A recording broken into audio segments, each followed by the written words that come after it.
Hello my dear student, कैसे हो आप सब।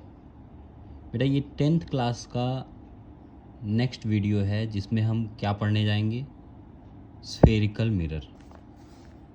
स्फेरिकल मिरर को हम कर्व्ड मिरर के नाम से भी बोल सकते हैं, ठीक है। स्फेरिकल मिरर, ये प्लेन मिरर एक था और उसके बाद स्फेरिकल था, उसी की हम स्टडी करेंगे, ठीक है।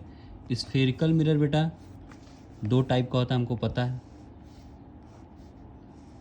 स्फेरिकल मिरर दो टाइप का होता है, ठीक है।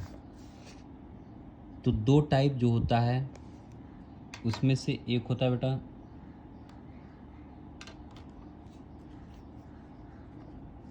कॉन्वेक्स, एक होता है कॉन्वेक्स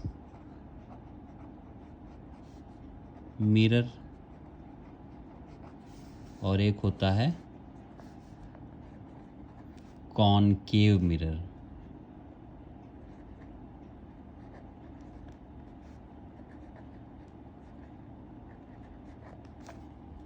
ठीक, इसकी स्टडी हम ऐसे करेंगे। इसका एक बार फिर हम लोग डायग्राम देख लेते, पुराने वीडियोस में हमने देखा था लेकिन फिर भी एक बार हम डायग्राम देख लेते बेटा। यानी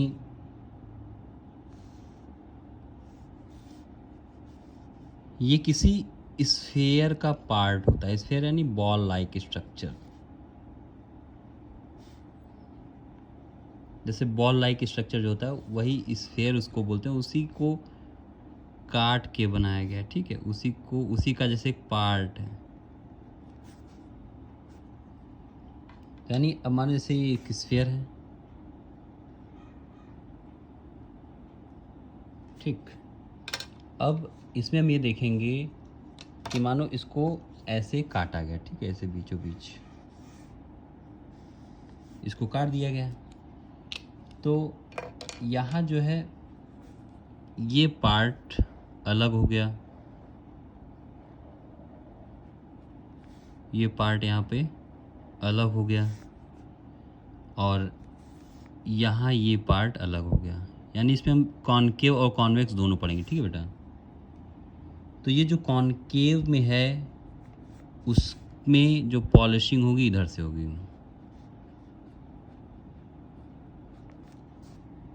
और कॉन्वेक्स में पॉलिशिंग होगी इधर से। और जो आने वाला जो ऑब्जेक्ट जहाँ हम रखेंगे वो इधर साइड रहेगा, ठीक है, इधर साइड। तो यहाँ रहेगा। अगर ऐसा उभरा हुआ रहता है तो यानी कॉन्वेक्स, और ऐसा रहेगा तो उसको हम क्या बोलेंगे, कॉनकेव। कॉनकेव यानी केव यानी गुफा, गुफा यानी गहरा। जो गहरा होता है, जो मिरर गहरा होगा उसी को हम कॉनकेव मिरर कहेंगे। जो उभरा होता है, जैसे तवा है, तवे को क्या अगर ऐसे रख दो सीधा सीधा तो वो क्या कॉनकेव कहा जाएगा। अगर उल्टा कर दोगे तो क्या होगा, कॉन्वेक्स कहा जाएगा। इसको हम ऐसे समझेंगे। तो बेटा इसमें कुछ टर्म्स आते हैं जिसको हमको देखना है। यानी ये आप देख लिए, ये कॉनकेव मिरर है, ये अपना कॉनकेव मिरर आ गया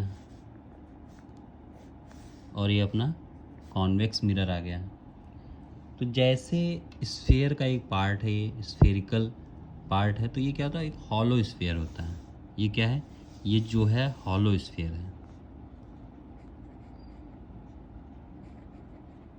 हॉलो स्फेयर, हॉलो स्फेयर में आप देखो कोई भी स्फेरिकल होता है वहाँ क्या होगा, सर्कल आप लोग देखे तो उसमें भी होता था एक सेंटर ऑफ कर्वेचर, ठीक है। तो ये कर्व्ड का सेंटर, सर्कल का सेंटर, तो इसी से सर्कल होता है 2 डायमेंशन और ये क्या होता है 3 डायमेंशन। तो इसीलिए हम क्या इसको देखेंगे, यहाँ से जो बनेगा बेटा, ये जो सी होगा ये सेंटर ऑफ कर्वेचर होगा। इस सी को बोलेंगे सेंटर ऑफ कर्वेचर। तो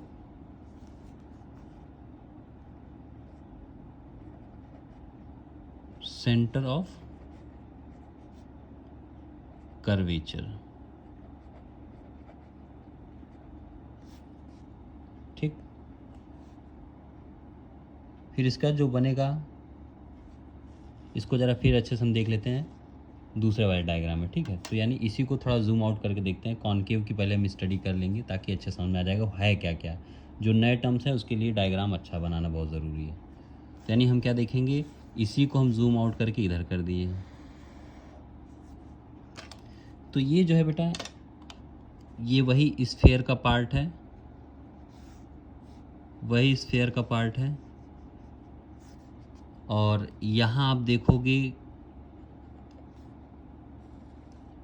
ये है अपना सेंटर ऑफ कर्वेचर।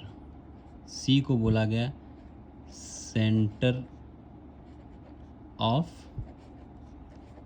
कर्वेचर।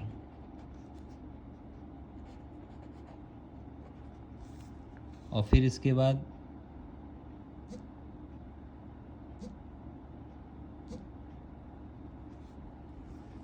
इसी सेंटर ऑफ कर्वेचर पे के बीचों बीच यहाँ क्या होता है, फोकस। इस पॉइंट को फोकस बोलेंगे। यहाँ से यहाँ तक का जो डिस्टेंस है बेटा, जो यहाँ से यहाँ तक का ये पोल है, इसको बोलेंगे पोल। पोल से सेंटर ऑफ कर्वेचर तक की जो दूरी है उसको बोलेंगे, इसको बोलेंगे radius of curvature, of curvature, ठीक। और जो यहाँ से P से और F के बीच में जो दूरी है इसको बोला जाएगा फोकल लेंथ।